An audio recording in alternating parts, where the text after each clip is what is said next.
Almost everybody agrees that the ego is a very negative thing, something that prevents the spiritual development from happening. However, a consensus is a very dangerous thing. When everybody agrees, it seems that everybody is right just because all people think the same way and repeat the same ideas. When everybody agrees, any divergent perspective seems to be wrong, ridiculous, unworthy of being analyzed or debated. I am the divergent guy. I would like to ask you, please, the opportunity to bring you another perspective. A perspective that sees the ego as the protagonist of the spiritual development, capable of surrendering to the transcendental power of the soul and becoming one with the spirit. A perspective based on 23 years of self-studies on astrology, mythology, Jungian psychology, and on the paradigm of sense.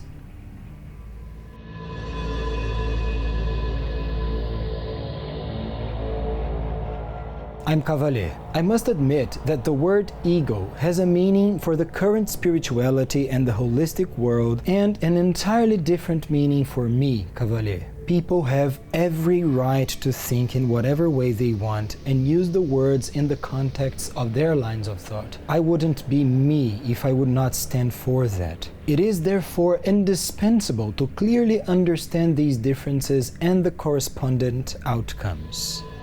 Associating the ego with selfishness, vanity, and pride is an extremely common perspective in today's spirituality and in the holistic world. If ego means selfishness, vanity, and pride, I agree with the current spirituality about the ego being something that prevents the spiritual development from happening. Selfishness is a problem because selfish people can't do something indispensable for the spiritual development: sharing. Selfish people have one single way of seeing things, their own. They believe that their perspective is the best of all and is therefore the center of everything and for everyone. How can you develop your consciousness if you are stuck in one single way of seeing things? The simple fact that you have granted my request and given me the opportunity of showing you a different perspective about the ego is a way of overcoming selfishness. Thank you. Vanity is a problem because vain people lack something essential for spiritual development: depth. Vain people are empty. They're so seduced by their own qualities, should they be physical or psychological, that they can't stop showing off. How can you develop your consciousness if you can't even see inside yourself, your depth, your qualities, and also your conflicts and pain? The simple fact that you are spending time to deeply understand a different perspective about the ego and go through the conflicts that this different perspective will certainly bring about is a way of overcoming vanity.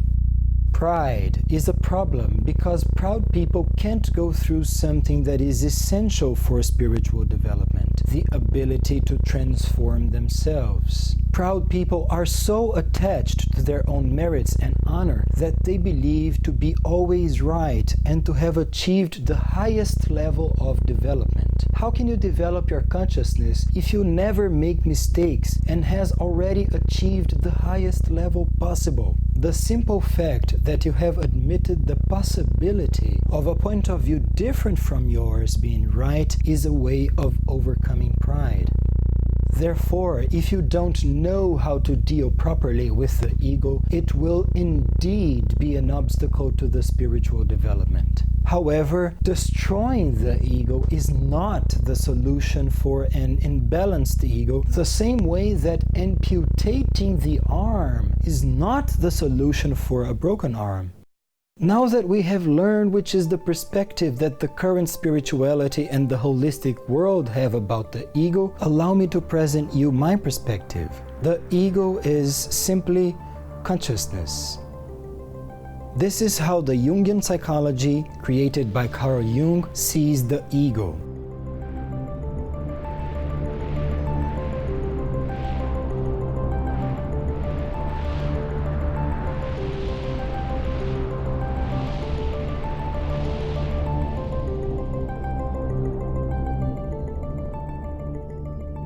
Clearly, without consciousness, the spiritual development is impossible. If ego equals consciousness, therefore, the stronger the ego, the stronger the consciousness. That is why a strong ego does not prevent anyone from knowing the will of the soul, of transcendence, and following it. Much to the contrary, it enables you to do that. Those who have a strong ego experience a much faster spiritual development than those who don't. This series of videos will clearly show you why. When I speak in favor of the ego, a lot of people immediately understand that I am speaking against the soul, the spirit, the transcendence. This is a very common way of seeing things in 3D because the third dimension is dual and needs to oppose things. 3D people believe that the ego and transcendence are opposite things. Either you have an ego or you follow transcendence. Therefore, if Cavalher is speaking in favor of the ego, he must be speaking against transcendence. This is simply not true. I have worked for 21 years developing people's consciousness and spirituality. I have been working for 31 years developing my own consciousness and spirituality. After all, one can only show pathways they have already walked. The kind of development I believe in and practice, should it be other people's development or my own, is the one that follows directions pointed out by transcendence, not my own. Therefore, I have been following the Transcendence's directions for 31 years already, following transcendental directions with all the consciousness, surrendering, devotion, and intensity possible in no way reduced my ego. I am a super strong ego. In fact, following transcendental directions is to build a strong ego and progressively expand it because the soul itself created the ego. Believing that you must destroy the ego because ego and transcendence are opposite things is an illusion.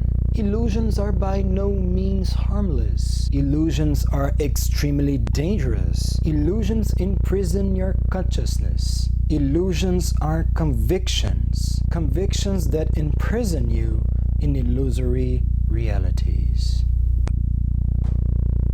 In what kind of reality does this illusion imprison you? In a reality where there is something terribly wrong with you.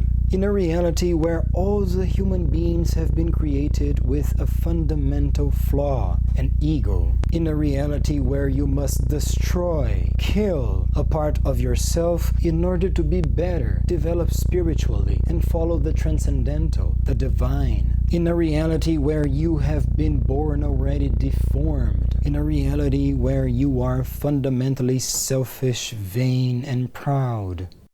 Isn't a spirituality that considers everybody to be fundamentally flawed weird? Isn't it weird that a spiritualist asks you to destroy, to kill a part of yourself? Almost all the current spiritual beliefs are based on the idea that you are somehow wrong, somehow worse. Therefore, you must improve yourself. No matter how good the intentions of these systems are, the outcome is that underneath all the struggle to improve yourself, you feel worse. These spiritual systems destroy your self-esteem. These spiritual systems prevent you from developing self-love because you can't love yourself exactly as you are with an ego. If you consider yourself to be fundamentally flawed, trying to improve yourself will only produce more and more frustration. Have you ever felt that? Our society is almost entirely based on an endless effort to be the best student, the best professional, the richest,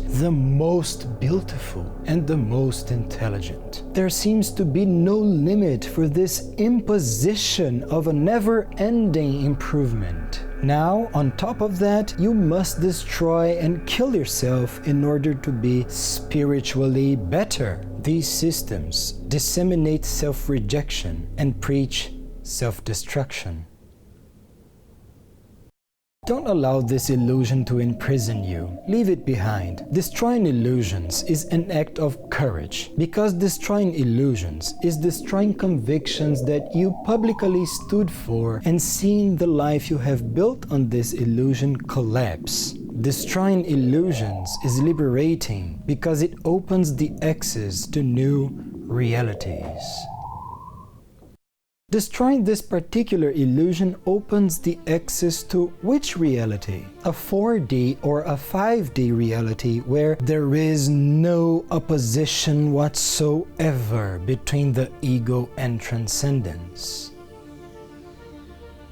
They can unite themselves and work together as well as grow in harmony. A reality where the soul and the spirit show the ego how to develop consciousness, how to grow, how to become stronger. Doesn't a spirituality based on union, sharing, growth, and harmony seem much more mature, much wiser to you? There is nothing wrong with you. You are perfect, the exact way you are.